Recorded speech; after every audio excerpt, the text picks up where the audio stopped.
Yeah, set them free. It's Dan RadioStyle. Hope everybody out there is having themselves a great day. Okay, so kind of trying to tackle a reasonably tricky topic, but I actually, after doing some research, after spending a little time kind of meditating on it, if you will, I actually came to kind of an interesting conclusion about this whole thing and realized that they're not two things that can't live together as much as they're two totally different techniques. So what we're going to do is we're talking about, as you can tell from the title, and I haven't yet named it, so I'm still not 100% sure, but something in line with the living in the end versus letting go. What's going on? What's the difference? And really, I've kind of covered the way I'm going to take this, I guess, is it depends, one, on our level of thinking. So all of us kind of operate in a slightly different way when it comes to our daily mind chatter, our daily questions that we ask ourselves or ask everything about what's going on, right? So 100% of us, for the most part, I think, anyway, are doing the imaginal work that we're supposed to be doing, right? We're doing all the imaginal work that Goddard has talked about. We imagine from that location, right? We're imagining as if we are there. All of that living in the end is part of that imaginal work. So 100% of us are doing that. So again, a technique, not only is it an awesome technique, it's kind of a requirement. So all of us have to live from the end. That is how you manifest, right? So perfect. We're good there. 100% of us, good for sure. Where things start to change a little, or where a little more of the waters get murky, or maybe more of a prismatic effect from those of us that are doing these practices, is how often does our inner dialogue disagree with the direction we're going with our imaginal work. So we're imagining from this location, we've got this wonderful manifestation that we're trying to do, being with our specific person or manifesting a job or a car or whatever the case is. You're in that situation. You've done this work. You can see it clearly. Now what do you do with that? Where do you go from there? For a portion of people that this is basically, they've done this a lot of times. You imagine it to the point to where you don't have any doubts in your mind. You don't question it. You know what's happening. Life is good. And you kind of just push it off to the side and don't really worry about it. When they pop into your head, because they will, you think of them fondly. You think of them maybe even somewhat often. But you're not doing this imaginal work. You're not imagining it as much because you've already done it and you don't really think about it that way. You're like, I know this is happening.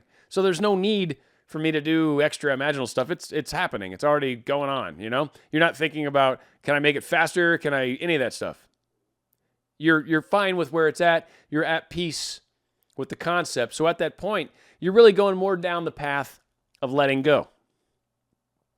Now, there's the side of people that they do the imaginal work, and then they question it, sometimes, maybe a little less than 50% of the time, right?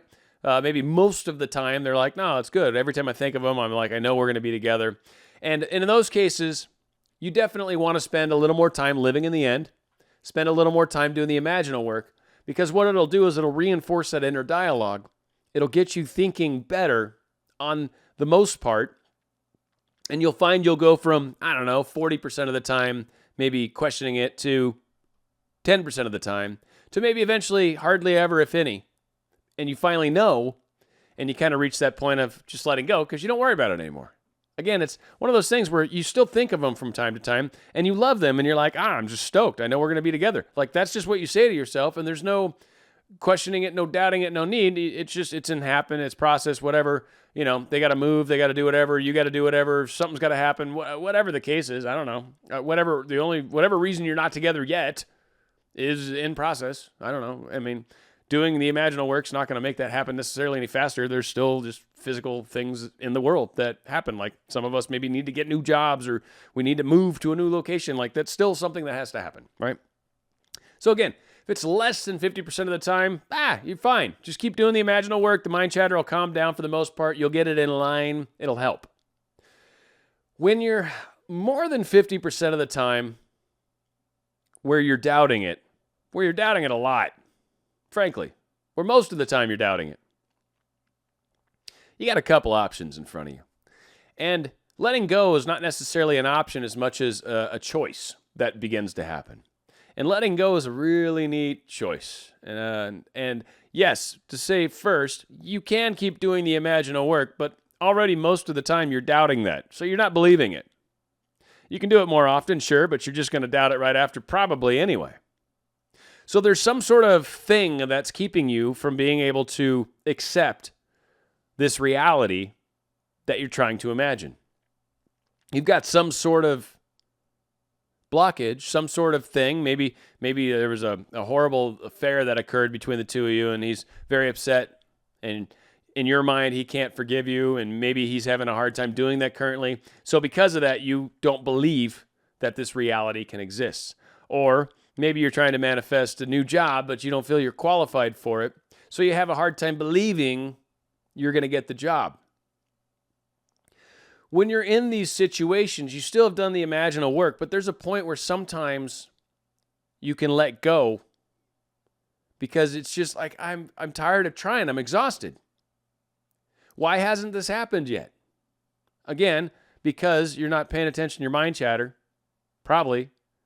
Because if you've got everything in line, it's going in that direction, and you're feeling much more positive about it. Just the way it works.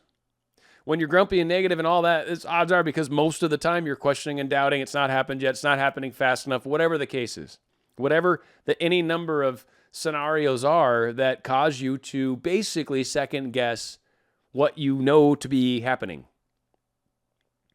So when you get to that point, if you get to that point, I'm not saying you will, but because you can eventually get yourself back to the other side. It's what you want to do. It's that mind chatter. And if you spend some time looking at what's causing it, what doubts you have, and heal that, self-love, we've talked about that, then yes, makes it a lot easier. You don't have to try the letting go thing. But, and a lot of people can attest to this, the letting go thing is a powerful tool unto itself. Now, when you do it because you know everything's groovy and you don't worry about it, that's cool. There's not as much of a fireworks show, if you will, with that one. But when you let go because you're frustrated, that's when usually a lot of people, I've heard it a lot of times, it certainly happened with me a few times, a number of times really. I mean, I've not let go and not had something generally happen. Something happens that kind of brings things back into play, back into reality, back into the fold. Something grabs your attention. Something grabs your shirt and pulls you towards it. When that happens, there's a level of confidence building that goes with it. A level of, this is happening. Holy crap. That comes along with this process. And then at that point, what happens to a lot of us that are on the doubty side, or were anyways, now all of a sudden we have this like aha moment, this, and all the angels in the heavens are singing and there's big light shines down on you, right? And the big light bulb above your head turns on. All these amazing things happen, and now all of a sudden you're changed. You realize there's more to this than you realized before. Now all of a sudden, 50% of the time, you're actually finding that you're like, no, but I had that experience. Things are actually going well. I can see this happening. Now when you start living from the end, you start getting yourself more to the 60, 70, 80% of the time, you're thinking good thoughts. 90, 100% of the time, you're thinking good thoughts. You know what's happening. There's no questions. There's no concerns. And then you ultimately let go because there's no reason to hang on to it. It's that releasing process because it's coming. And again, we think of them fondly. We think of them often. Sure. I think of my specific person often. I don't worry about it. I really don't. And yes, I think about her. And every once in a while, I imagine her just because I love imagining her. You know, that's okay. That still happens. You don't just stop like completely 100% of the time. But because, the imagining process is powerful. It is helpful. It is good. It helps keep that energy going. But when it's not in line with the mind chatter, it tends to be more self-destructive than good. It tends to be there's a bigger problem, and we're trying to sidestep a problem by using some technique that doesn't work if you try to sidestep a process. When you let go, that oftentimes helps us look face to face. But again, still, we've all got our little inner demons that we're dealing with.